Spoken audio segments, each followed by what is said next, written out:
برادری سوال کردن که آیا برای مرد هم سرمه استعمال کردن درست است یا خیر؟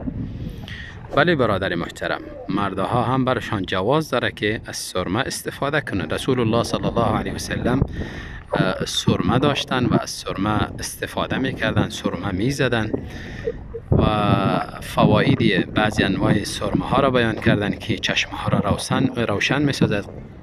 قبیل سرمه اسمت گفتنی در عرب مشهور است و در وقت خوابشان رسول الله صلی الله علیه و سلم همچنان سرمه استعمال میکردن و بعد از او میخوابیدن. استعمال سرمه برای مرد و زن هر دو درست است. آرایش زن مخصوص شوهرش بوده باشه، نباید به جز شوهر و محارمش خود را به دیگرها آرایش دادن نشان بدهد.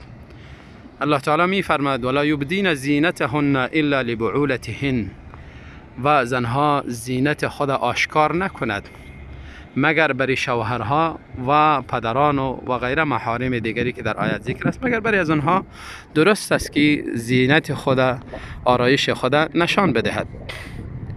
پس زنایی که خود آرایش میدهند، چشمان خود سرمه استعمال میکنن یا دستان خود خینه استعمال میکنن یا چهره خود پودر و کریم و غیره انواع آرایش استعمال کرده بیرون از خانه یا داخل از خانه به غیر محارمشان نشان میدهند، اینا در حقیقت نهی الهی را مرتکب شدن. خدا از این کار منع میکنه و اینها نهی خدا را به جا نمیارن و در حقیقت یعنی مخالفت بزرگی خدا را انجام دادن و الله تعالی از چنین اشخاص و از چنین زنها راضی نمی باشه.